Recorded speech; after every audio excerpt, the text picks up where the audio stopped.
Bueno, vamos a leer la porción que nos corresponde para el día de hoy, versos 10 al 12.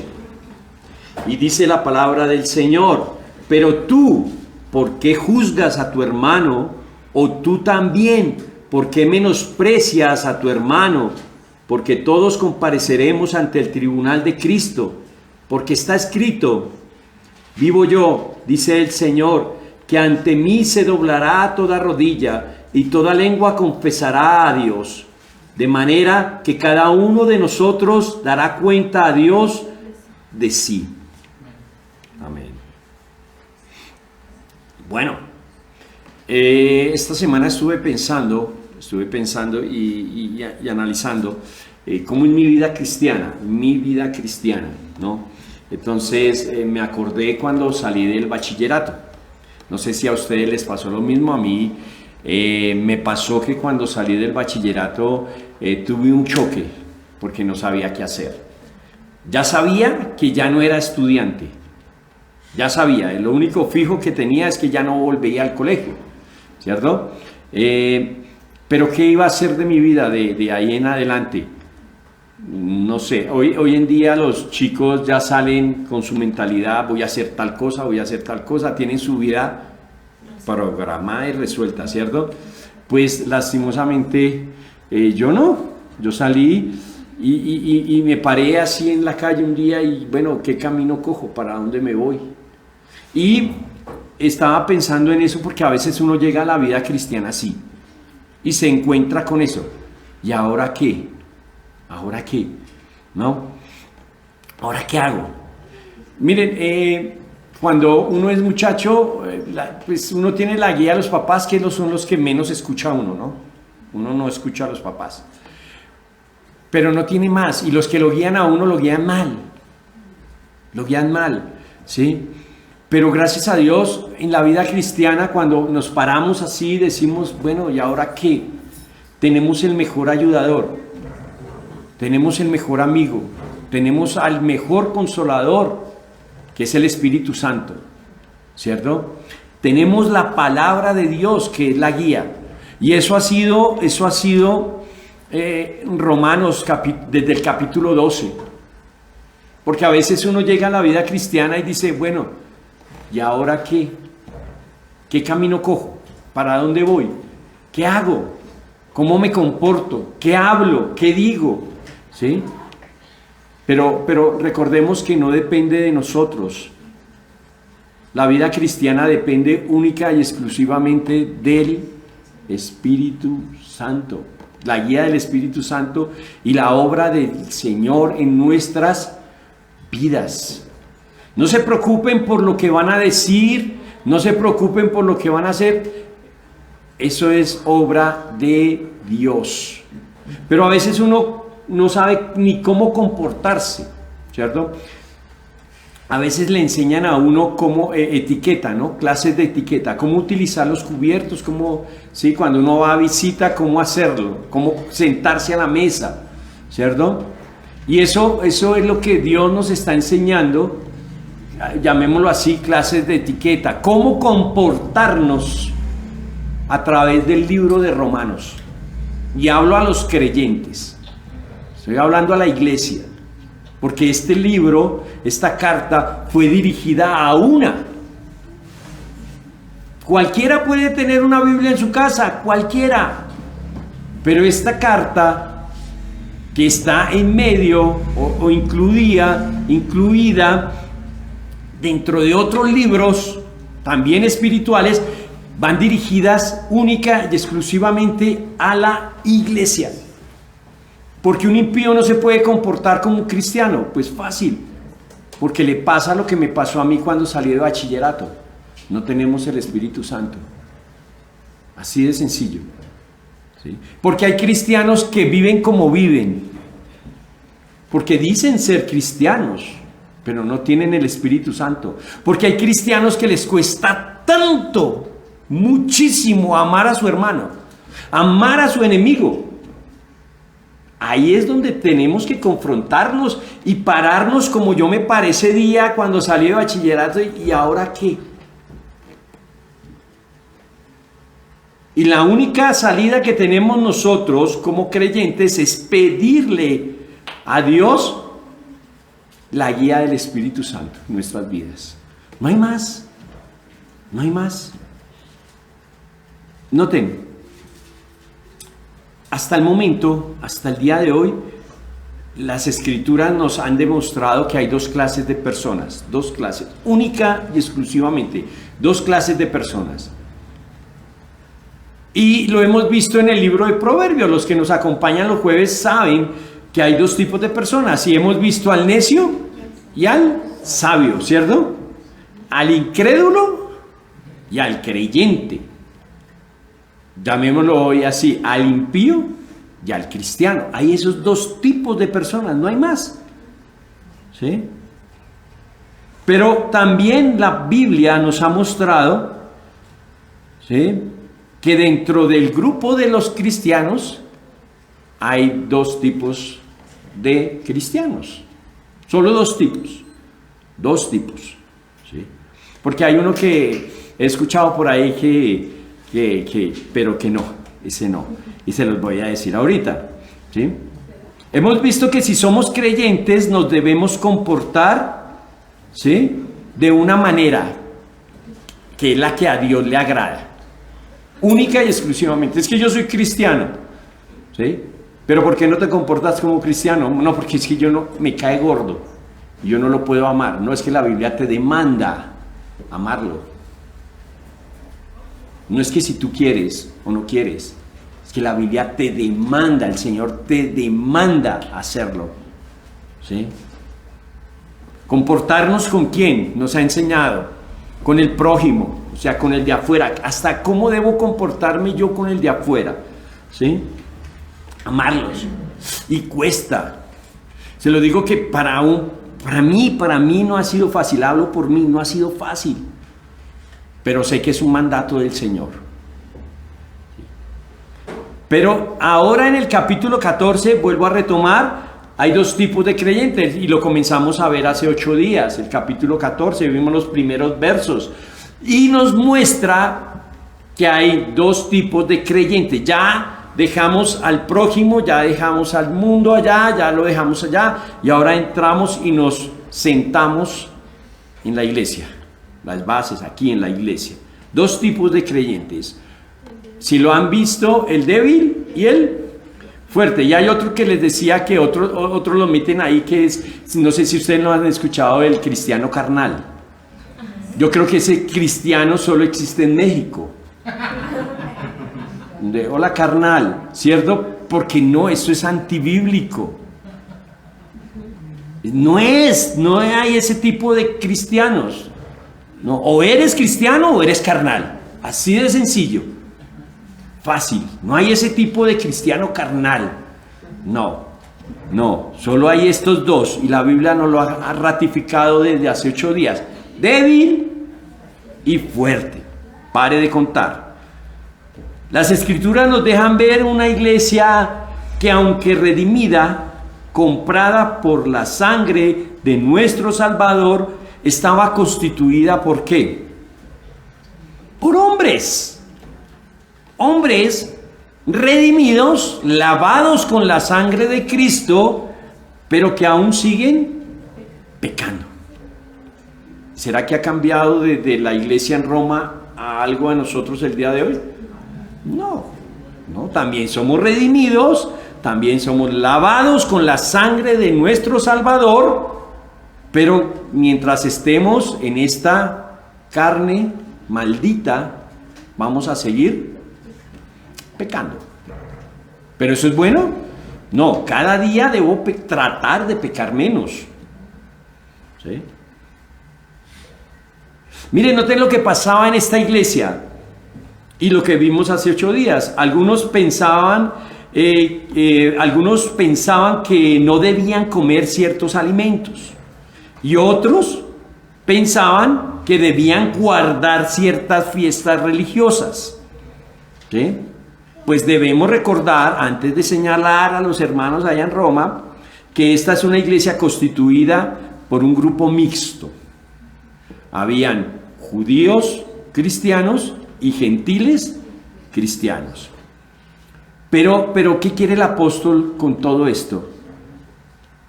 Él les recuerda que ya no hay más de dos pueblos.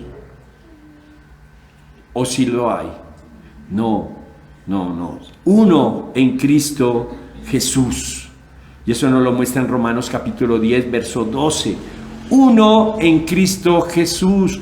No importa de dónde eres, qué etnia traes, qué linaje, de dónde provienes. No, eres hermano, eres lavado con la misma sangre que me lavó a mí. Somos un solo pueblo, una sola iglesia. Y lo que quieren las Escrituras es mostrarnos que el Evangelio no consiste en cosas externas, sino en la libertad con que Cristo nos dio en la cruz del Calvario. Pero ¿cuál será el principio del Evangelio? ¿Cuál será el principio del Evangelio? Y lo hemos visto en Romanos, nos lo enseñó. ¿Cuál es el motor? ¿Cuál es la gasolina que debe mover al creyente? El amor. El amor. Y lo demuestra Dios mismo. Juan dice que de tal manera, ¿qué hizo Dios? Amó al mundo, ¿cierto? ¿Sí ven? Mire lo que el apóstol les está diciendo a los hermanos en Roma, y hoy quiero que nos llevemos esto, es pilas. Pilas. Ya no le está hablando al mundo allá, a los de afuera, no. Hoy le está hablando a la iglesia, a los que dicen ser creyentes. Es más, a la membresía de la iglesia. Le está hablando el día de hoy, le dice, pilas, si eres un hermano débil, ¿sí? Pilas con tu hermano fuerte. Y si eres un hermano fuerte, pilas con tu hermano débil. Miren,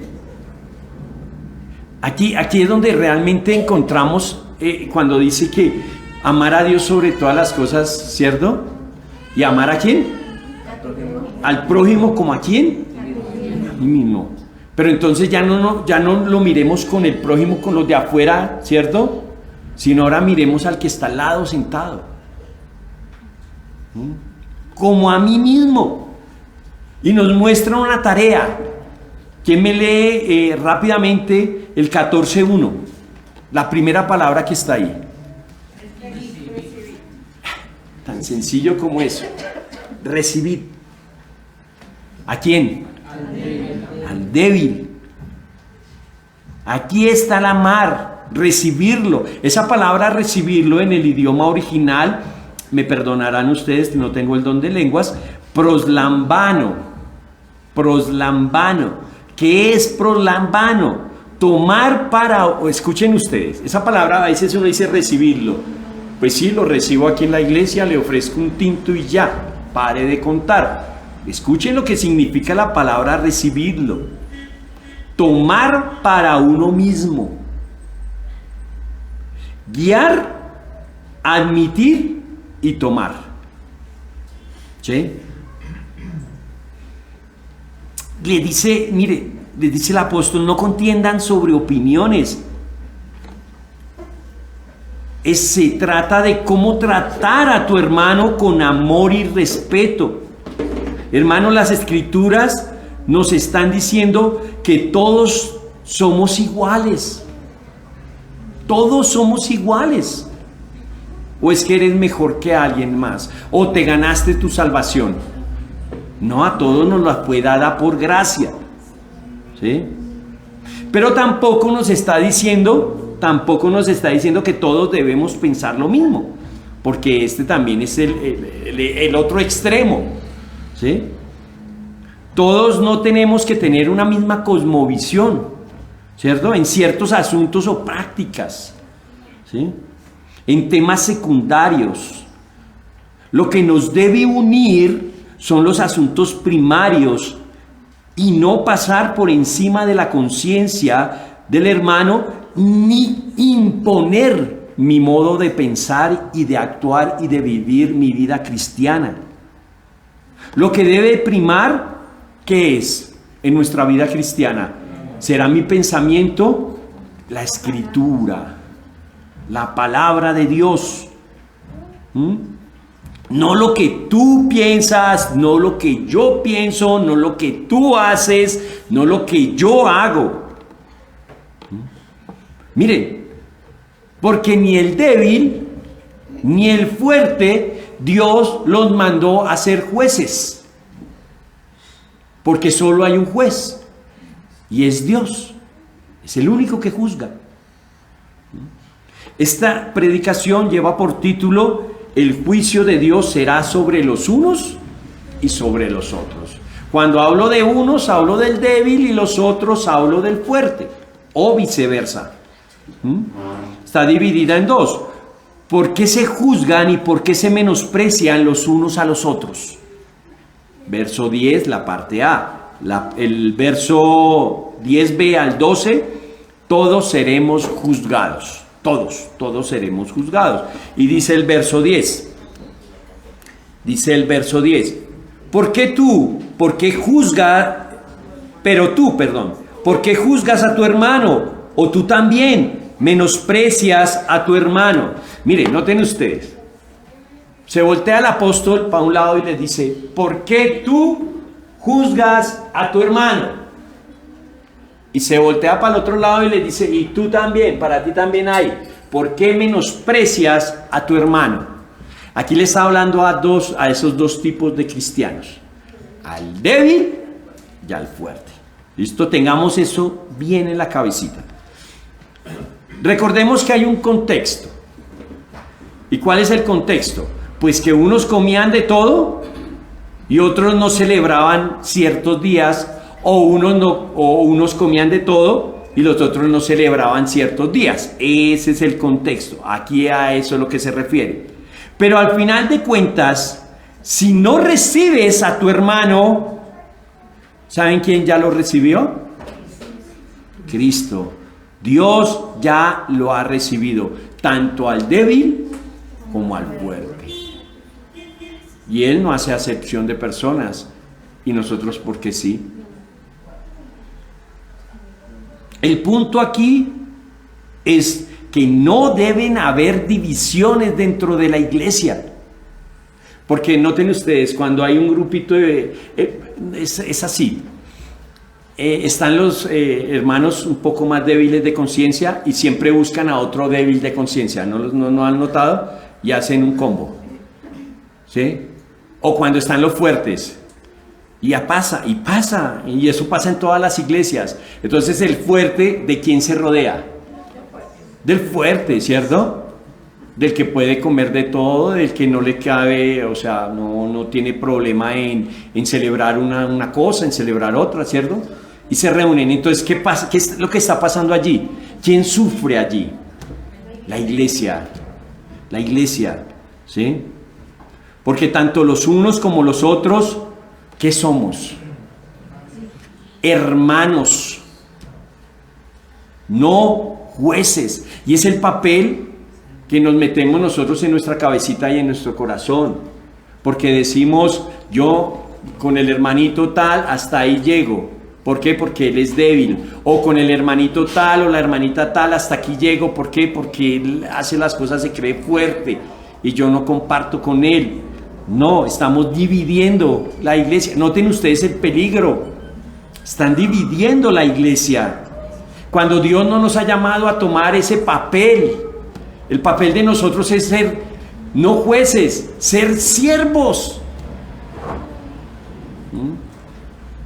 Y este es el punto, este es el primer punto. Tenemos que meternos en la cabeza, en nuestro corazón, que somos hermanos. Pero ¿cuánto nos cuesta admitirlo? ¿Cuánto nos cuesta reconocer que el que está sentado al lado, que es débil o fuerte, es mi hermano? Yo tengo mi grupo de hermanos, sí, todos los que comemos rellena. Los que no comen rellena no son mis hermanos. No. Somos hermanos, pero nos cuesta admitirlo. Y no tratamos al hermano como se debe. O a veces hacemos acepción de personas. lo que Cristo nunca hizo. Él dijo, el que viene a mí, yo no le echo fuera. No lo vemos como lo ve el Señor Jesucristo. No lo vemos como si Cristo ya lo hubiera lavado con su preciosa sangre. Lo juzgamos, ya sea al débil o al fuerte. ¿Por qué? Por simplezas. Por simplezas. Y esto no es recibir al hermano. No es tomar para mí. Miren, cuando Pablo les dice, reciban a su hermano más débil, escójanlo y hagan lo suyo. ¿Sí? Tómenlo, guíenlo. Mira, a veces tratamos mejor a las personas del mundo que a nuestro propio hermano. Tenemos dedos tan rápidos que a veces pensamos que estamos en el oeste y somos rapidísimos. Tenemos el dedo ya listo, encañonado. Usted señalando. Tenemos los puestos ojos en nuestro hermano, pero no para guiarlo, no para tomarlo para nosotros mismos, sino, ¿saben qué? Esperando la falla, la resbalada más pequeña para caerle encima. Y noten esto no es nuevo. Le pasó al Señor Jesucristo. Juan capítulo 21, versos del 20 al 22. Pedro, volviéndose, vio que le seguía el discípulo quien amaba a Jesús, el que en la cena se había recostado sobre el pecho de Jesús y había dicho, Señor, ¿quién es el que te va a entregar? Entonces Pedro, al verlo, dijo a Jesús, Señor, ¿y este qué? Miren, noten ustedes esta escena. Va caminando Pedro con Jesús y se voltea y ve a Juan, que es el discípulo amado, quien se recostó sobre su pecho, y le dice, Señor, ¿y este qué? ¿Este qué? Pero ¿cuál fue la respuesta de nuestro Señor Jesús? Jesús le dijo, si yo quiero que Él se quede hasta que yo venga, ¿a ti qué? ¿A ti qué? Tú sígueme. ¿A ti qué te importa? Tú encárgate de lo tuyo, tú sígueme a mí, dice el Señor.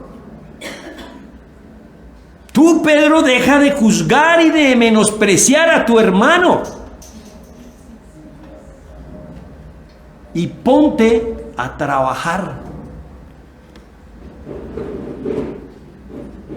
El apóstol ya no lo dijo hace 8 días. El que come no menosprecia al que no come, y el que no come no juzgue al que come, porque Dios lo ha aceptado. Bueno, hermano débil, y me dirijo a los hermanos débiles, y cada uno sabemos en qué equipo jugamos. Cada uno. Por lo menos yo tengo mucho de débil y otra parte de fuerte. Entonces tengo ahí un híbrido, ¿sí? Pero cada uno sabe en qué bando está, en qué posición está, ¿cierto? Débil. Mira, débil. ¿Sabe qué caracteriza al débil? El débil no es débil en la fe en Dios. No lo es. El débil cree que las escrituras son la palabra de Dios.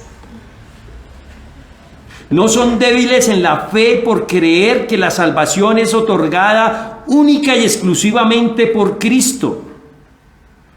Los hermanos no son débiles porque creen que en el Evangelio se encuentran las buenas noticias de salvación. Los hermanos no son débiles en la fe porque creen que la esposa de Cristo es la iglesia y que Él ofreció su vida por ella. No, más bien se refiere a que el hermano débil es cuya conciencia es débil con respecto a su libertad de comer o con respecto a la observancia de ciertos días. ¿Me hago entender? El hermano no es débil porque cree que Cristo es el Señor. No lo es. Y a veces los señalamos como, ¿cómo se llaman? Legalistas. Decimos, no, es que es mucho legalista. No. Y eso debería creer toda la iglesia. Lo que acabo de leer es para todos nosotros. Ellos son débiles porque su conciencia no les deja hacer ciertas cosas. Comer ciertas cosas, guardar ciertos días. Pero también aquí hay una exhortación al fuerte. Y me voy a adelantar un poco. Mire, Romanos 15:1 dice: así que nosotros los fuertes, y Pablo se mete allí, nosotros los fuertes debemos sobrellevar, noten ustedes, debemos sobrellevar las flaquezas de los débiles y no agradarnos ¿a quién?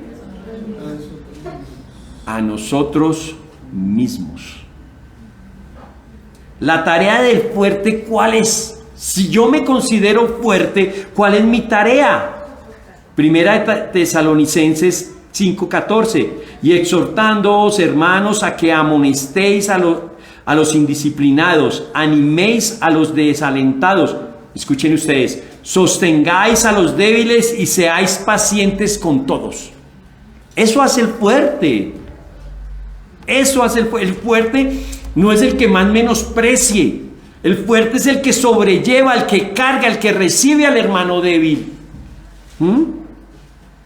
El que sostiene, el que anima, el que ama al hermano débil. Hermano fuerte, ¿cómo quieren que te traten? Pues así, como quieren que te traten, trata a tu hermano débil. A veces saben que es bueno no creernos mucho y colocarnos en los zapatos de los demás. Miren, ¿qué hace la diferencia? ¿Cuál es la diferencia? ¿Qué hace la diferencia? Un saludo. Un saludo.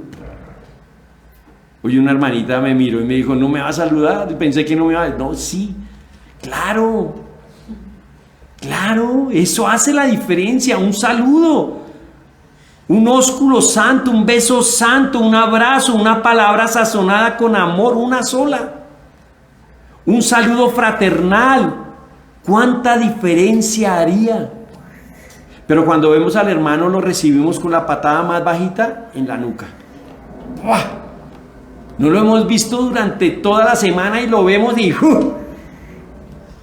¿cuánto haría la diferencia?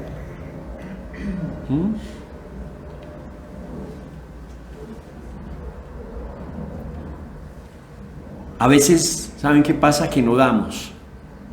No saludamos, no hablamos con amor, nuestras palabras no son sazonadas con amor, menos saludamos fraternalmente a nuestros hermanos, nos portamos con indiferencia, pero hay que nos hagan eso a nosotros. Esperamos que nos den y no damos, y cuando no nos dan, nos ofendemos. Y allí fuerte es cuando te estás comportando como un débil. Hermano fuerte, cuando menosprecias a tu hermano débil, ¿saben qué están haciendo los fuertes cuando menosprecian al débil? Menospreciando el sacrificio de nuestro Señor Jesucristo, porque el hermano débil es lavado con la misma sangre que te ha lavado a ti, fuerte. Miren, cuando yo menosprecio a un hermano débil, estoy menospreciando a la esposa de Cristo, porque ese hermano débil es parte de la iglesia de Cristo. Cuando menosprecio al débil, menosprecio, ¿saben qué? La obra de Dios y la obra del Espíritu Santo en la vida de ese hermano débil. Noten ustedes, no es solo menospreciar al hermanito, es que el hermanito, no, todo lo que conlleva. Ahora débil, ¿por qué juzgas a tu hermano? ¿Sí? Y fuerte, ¿por qué menosprecias a tu hermano? Los dos son culpables. Aquí no hay ganador. La única que pierde es la iglesia. Lo que las escrituras nos dicen hoy es que el apóstol quiere mostrar con este contraste entre débil y fuerte. ¿Saben qué es? La arrogancia, tanto de los unos como de los otros. Noten, ¿por qué arrogancia? Arrogancia al tratar de usurpar el puesto de Dios. ¿Por qué? ¿Quién es el único juez? ¿Y qué hacemos nosotros cuando menospreciamos y juzgamos a nuestro hermano? Quitamos a Dios de su trono, quitamos a Dios de su lugar y nos colocamos nosotros allí. Dios es el único legislador de todo y de todos. Arrogancia al creernos nosotros, ya sean débiles o fuertes, señores de la iglesia, y no reconocer que Cristo es el Señor y que la iglesia es suya, que Él dio su vida, pagó con su sangre, es suya, no mía. Arrogancia al tratar de cumplir con una tarea que no nos fue encomendada. La iglesia no se le encomendó a juzgar a los hermanos, a juzgar y a menospreciar al hermano, no. Cuando la real tarea, ¿sabe qué? Nos quedó grande. Discúlpeme la expresión. La tarea no es que Dios puso la iglesia para que tengamos el dedo listo para señalar al hermano. No.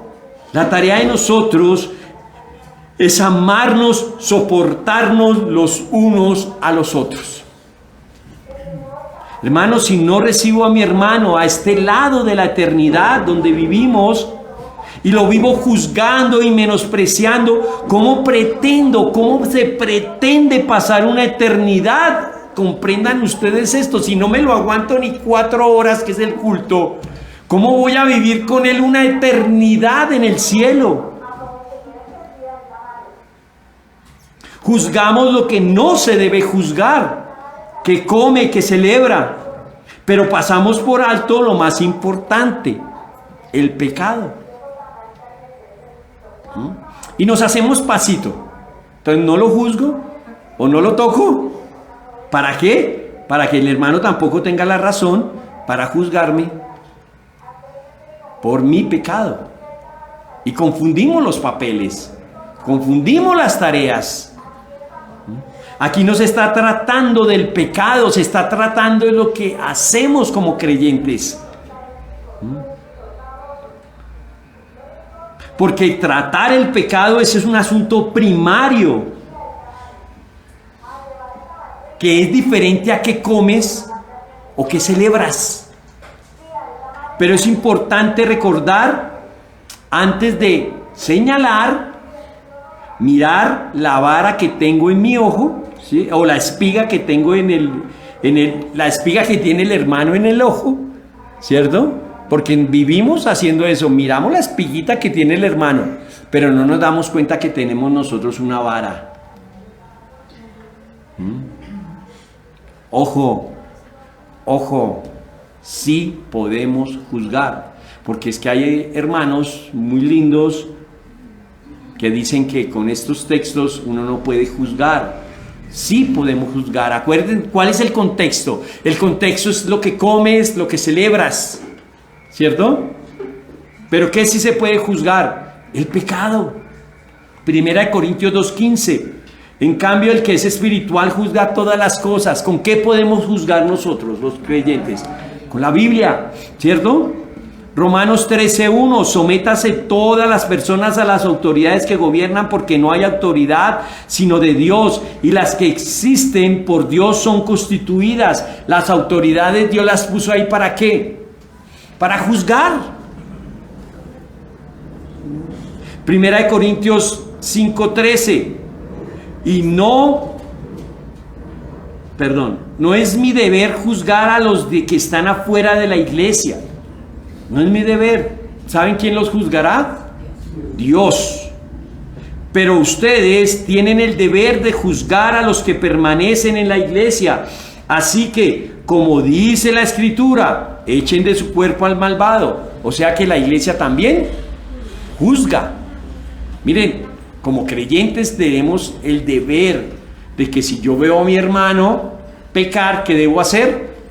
Mateo nos lo ha explicado, ir al hermano, ¿cierto? Y decirle, ahí estamos juzgando. El gobierno, si te portas mal, hay consecuencias. Si incumple las leyes, hay consecuencias, ¿cierto? Ahí está juzgando. Y también la iglesia, también le dio la capacidad para juzgar, la autoridad para juzgar. Hermanos, aparte de que no debemos juzgarnos o menospreciarnos los unos a los otros, ¿por qué? Porque todos somos hermanos. Pero ¿por qué más no se deben tener estas prácticas, no solo en nuestras vidas privadas, sino en la iglesia? Eso es nuestro siguiente punto. Y vamos al 10b al 12.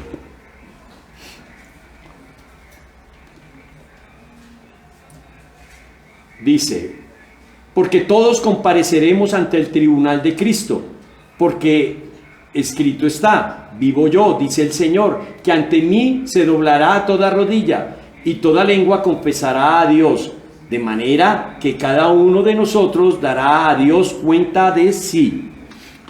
Hombre, ¿por qué? Aparte, primero, ¿por qué no debo menospreciar y juzgar a la otra persona? Porque es mi hermano.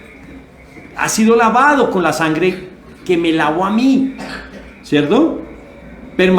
Es que es más, pertenece al cuerpo ¿de quién? De Cristo. Ese es el primer motivo por el cual no debo juzgar ni menospreciar a mi hermano débil ni fuerte.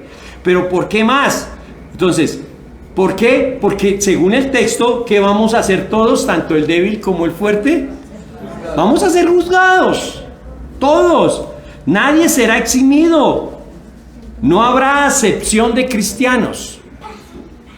Entonces, ustedes hagan una fila acá y pasen derechito, porque ustedes fueron muy buenos allá cuando estaban en la tierra. No. Habrá un día en que todo creyente tendrá que rendir cuentas. ¿Ante quién? Ante nuestro Señor Jesucristo. Un día, el día del juicio, vamos a estar allí y vamos a rendir cuentas de todo lo que hemos hecho y también de todo lo que hemos dejado de hacer. No debemos juzgar por el simple hecho de que seremos juzgados. Nuestras obras serán juzgadas. Y no estoy hablando de salvación. Estoy hablando de las obras que hemos realizado cuando decimos que somos cristianos. Porque la salvación ya la obtuvimos. Y esa es una vez, siempre, ya no nos la quita nadie. ¿Quién nos separará del amor de Dios? Ni hambre, ni desnudez, ni espada, ni nada nos podrá separar del amor de Dios que es en Cristo Jesús. ¿Cierto? ¿Cómo te presentarás ante este juicio? ¿Cómo? Hermano, pues ya no tienes excusa para seguir llevando una vida cristiana como tú piensas que está bien. Es que yo pienso que mi vida cristiana yo la vivo bien. Yo no le hago nada a nadie y nadie se mete conmigo. Perfecto. Voy el domingo a la iglesia. Se acabó. Bien. No, ya no tenemos excusa. Como les digo, ya no me puedo parar yo. ¿Y ahora qué? Hay como ¿quién podrá ayudarme? ¿Cierto? No. Dios nos ha dado al Espíritu Santo, Él nos guía, nos ha dado su preciosa palabra, nos ha dado una preciosa iglesia que nos guía. ¿Cierto? Ya no puedo seguir viviendo mi vida como yo pienso que debe ser la vida cristiana. Porque recuerden que no es lo que tú pienses ni lo que yo pienso, sino lo que diga Dios de cómo debemos vivirla. ¿Sí? Ya hemos recibido instrucción. No es que a mí no me dijeron. Mentiras. Otra cosa es que te dormiste en medio de la predicación. Eso es otra cosa. Pero la instrucción fue dada. ¿Sí? ¿Por parte de quién? Del mismo Dios. El mismo Dios es el que ha dado la inspiración al apóstol a escribir la carta y hoy que la podamos leer nosotros. La pregunta es, ¿nos estamos preparando para ese día? ¿O estamos pensando, vuelvo al colegio? Cuando yo estudiaba había una cosa que se llamaba la ley de arrastre. Ahora son, ¿qué? Logros y es... No, yo antes estudiaba y si se tenía el promedio más de 7, le arrastraban a uno la materia que se tiraba. Y así piensan pasar muchos cristianos. Es que yo ofrendo. Es que yo me bauticé. Es que yo voy a la iglesia. Es que yo hago. Yo hago. ¿Cierto? Y pensamos pasar por ley de arrastre. Pensando que nuestras buenas obras van a tapar lo malo que hacemos. ¿Ah? Miren, es como el profe. El profe cuando le enseña a los alumnos todo el año le enseña a los alumnos, todo el año. Y aquí hay profes. Y saben que el profe se esmera por enseñarle, dar todo el conocimiento tan al alumno, aprendan. Pero al final, ¿qué se ve? El que aprovechó y aprendió. Y el que no, a llorar. Profe, páseme. Y el mejor profesor tenemos nosotros, el mejor de todos. Y nos ha dejado el manual. Nos ha dejado este manual para que al final no estemos llorando. Páseme. Ya la Escritura lo había hablado antes. No es el primer día que hablamos que el día se acerca. Lo vimos en Mateo, lo hemos visto en Romanos, lo vimos en el Pentateuco. Va a haber un día, y está más cerca cada día. Hermanos, ya es hora de levantarnos. ¿Y sabe qué? Vistámonos para la ocasión. Vistámonos para el juicio. Vistámonos de Cristo. Noten. La salvación, ¿por qué es? Es por fe, por gracia, ¿cierto? Por fe. Pero el juicio no es por fe. El juicio es por obras. Obras. Como cristiano hay que preguntarnos qué hemos hecho para el reino. ¿Qué hemos hecho nosotros como cristianos para el reino? Pero aquí es donde vienen las excusas. Y somos campeones. Mire, yo no he escuchado excusas más grandes como las que he escuchado en la iglesia. Y yo era campeón para las excusas. No es que el perro se me comió la tarea, profe. Llegué tarde porque había trancón, pero por ahí de cobijas, porque no había trancón. ¿Cierto? Pero ahora nosotros de cristianos, no es que soy muy viejo. De verdad, no puedo porque soy muy viejo. O pasa lo contrario, o soy muy joven. ¿Sí? O no tengo tiempo, o hay miles de excusas para decir no, o como lo veíamos hace 20 días, hasta que no tenga casa, carro, moto, garaje, para todo eso no puedo trabajar en la obra.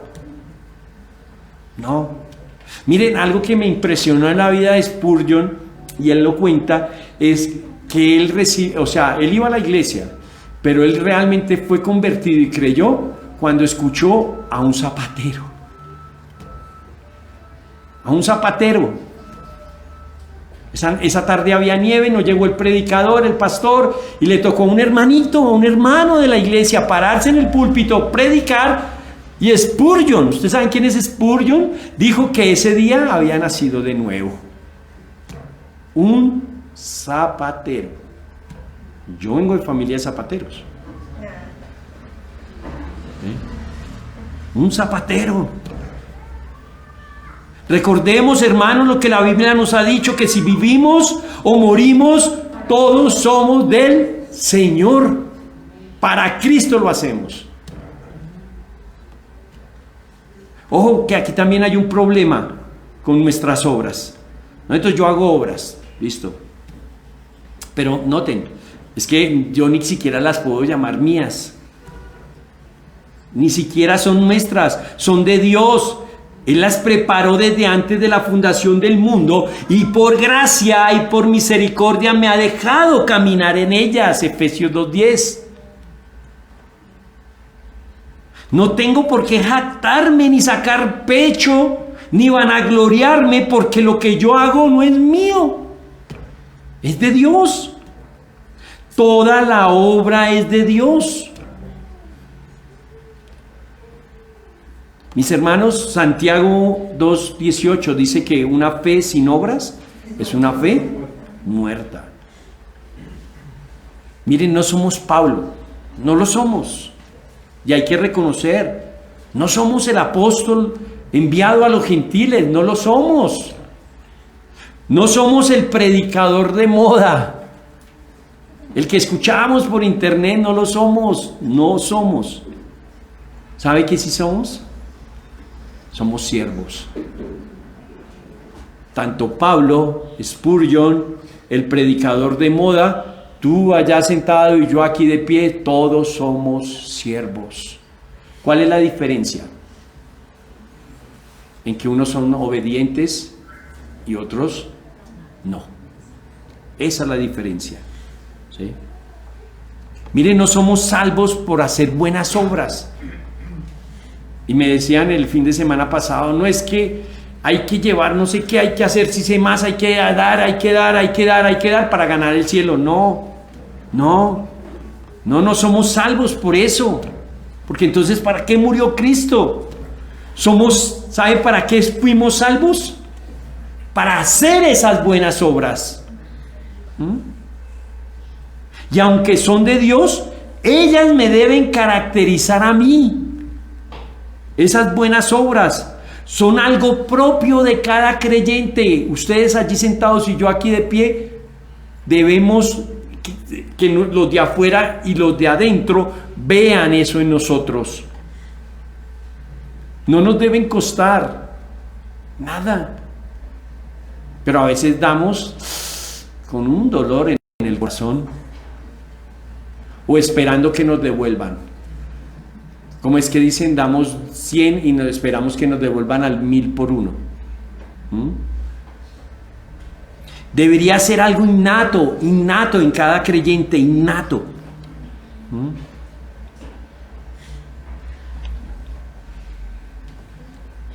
Pero el dilema aquí es que sabiendo que ni siquiera esas obras son mías, saco pecho, me jacto cuando las hago y saco a relucir otra cosa, el orgullo. Recordemos que ¿por qué se nos impide emitir un juicio respecto al que come y al que no come? Porque somos hermanos y todos vamos a ser juzgados, ¿cierto? Pero recordemos que aquí no se está hablando de emitir un juicio respecto al pecado. Es no juzgar a mi hermano por cosas de conciencia. Donde al hermano la conciencia le permita estar, dejémoslo, es la conciencia. Recuerden que todo me es lícito, mas no todo me sienta bien.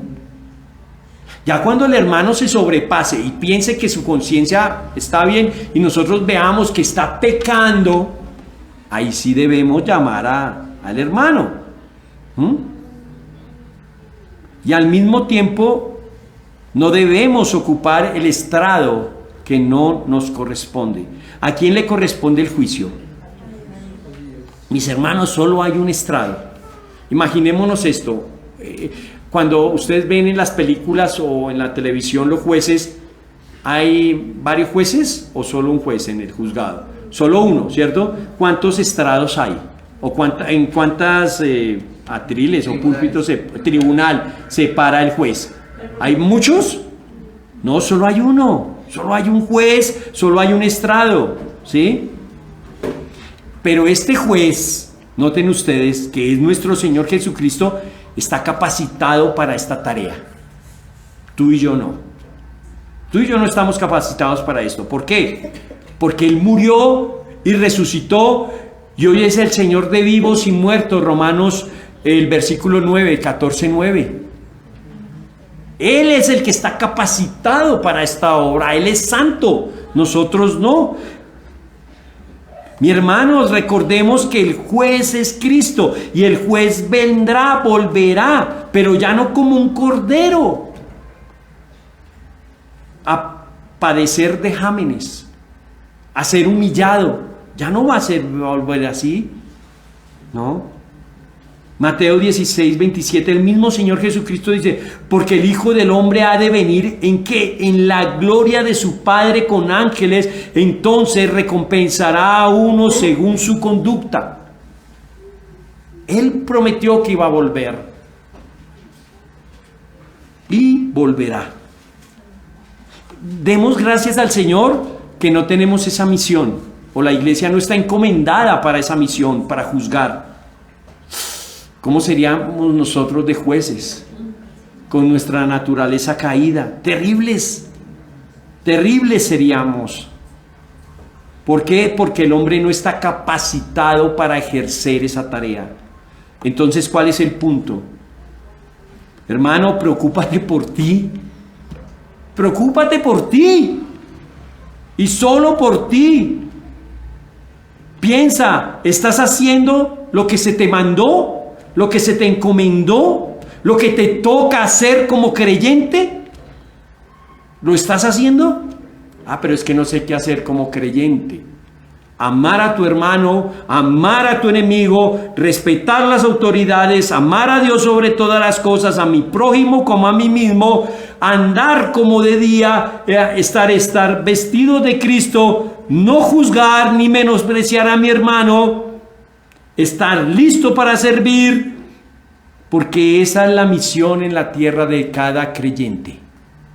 No es el juzgar, no es ser un juez. Tenemos que cambiar ese chip y meternos el chip de que somos siervos, y muchas veces siervos inútiles, que solo hacemos lo que nos mandan a hacer. De ahí no corremos una milla más, no. Me preparo con mis buenas obras que ni siquiera son mías, pero por gracia las hago. ¿Recibo a mi hermano más fuerte o recibo a mi hermano más débil? ¿Lo hago parte de mí, de mi familia? ¿Le guío? ¿Le amo? Esa es la tarea de nosotros. Ese es el punto de hoy. ¿Estás preparado? Tú. Porque esto me lo dije yo esta semana. ¿Estás preparado para que el juez te diga, buen siervo fiel, en lo poco fuiste fiel, sobre mucho te pondré, entra al gozo de tu Señor? Pero noten ustedes, también va a haber una reacción cuando el Señor vuelva. ¿Cómo va a reaccionar? Todo el mundo, todo el mundo. Y recordemos que esta iglesia es mixta. Y recordemos que todos vamos a rendir cuentas. Y aquí el argumento teológico Pablo lo da de Isaías 45:23, y el contexto de Isaías 45:23 es ¿de qué? ¿De felicitaciones? No, es de juicio. Mire, dice primero que toda rodilla se doblará. Y me encanta esa palabra, toda. Y eso me llegó a mí porque yo le decía, Señor, es que a mí me duelen mucho las rodillas. Toda rodilla se doblará, tanto la que le ha servido, la que le ha sido fiel, la que no ha manchado sus vestiduras. Mis hermanos, desde ya debemos preparar nuestras rodillas en acción de adoración, por acción de gracias, por todo lo que el Señor ha hecho en nuestras vidas. Desde ya debemos comenzar a doblar nuestras rodillas para adorarle, para glorificarle, porque ese día toda rodilla se doblarán ante el juez. Pero también estarán allí todas esas rodillas de los impíos, ¿sí? Estarán postrando sus rodillas en tierra y verán al juez de todos y todos. Pero estos no se inclinarán por amor, lo harán por temor, lo harán para recibir un juicio de condenación eterna. Pero también no dice que solo a rodillas, La lengua confesará que el Señor que Dios es el Señor. Toda boca que ha confesado a Dios como Señor y a Jesús como Señor y Salvador, toda boca que le ha cantado himnos y cantos espirituales, toda boca y lengua que le ha glorificado, toda boca que ha orado ante el trono celestial, toda la boca que se ha abierto y ha comunicado las buenas noticias de salvación, aquellas que han hablado la verdad, todas las lenguas que han sufrido por el Evangelio, todas ellas ese día adorarán, hablarán, se moverán con gozo.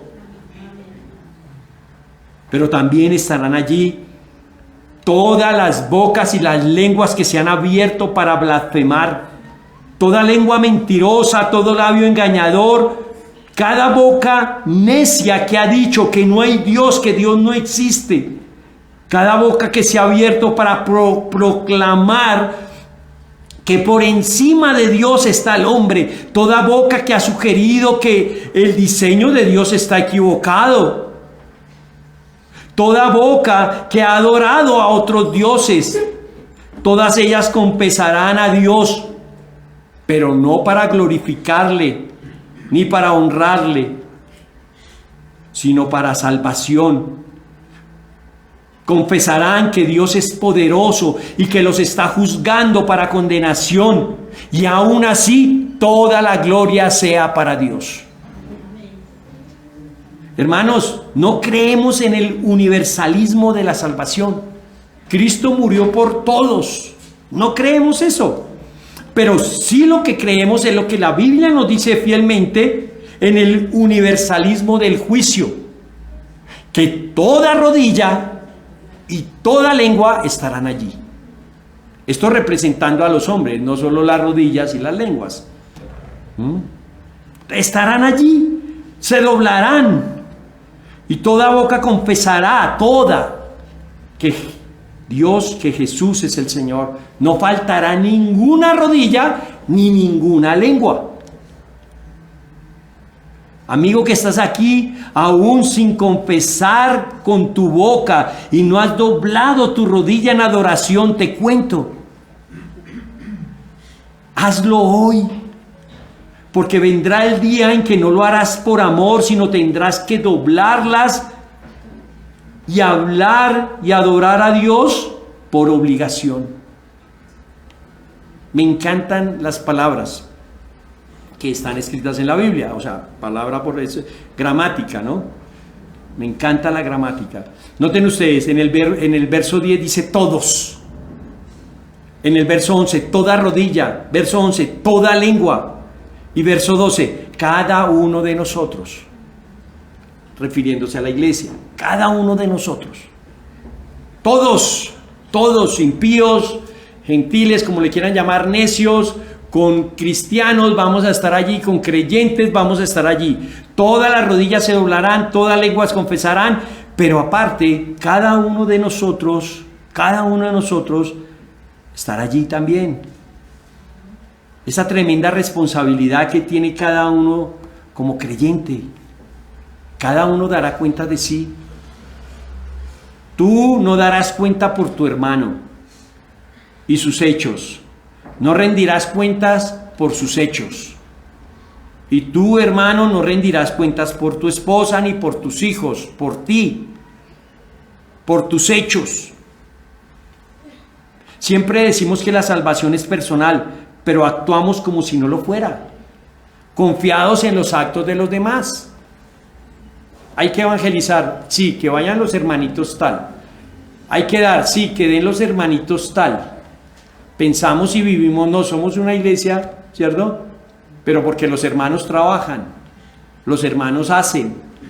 No, el juicio va a ser personal, individual. ¿Qué has hecho en la obra del Señor? Y pensamos, la salvación es personal, pero el juicio también es personal. No porque estuve en una iglesia fuerte, que iba y evangelizaba, que iba y hablaba de Dios, una iglesia que tenía misericordia para con los de afuera, y yo ahí sentado, callado. Pero es que yo pertenecía a esa iglesia. No, hermanito, no. tus obras en Cristo van a ser juzgadas. Cada uno de nosotros rendirá cuentas como individuo ante el juez. Miren, Dios nos manda a vivir en comunidad. Sí. ¿A velar los unos por los otros? Sí. ¿A servirnos los unos por los otros? Sí.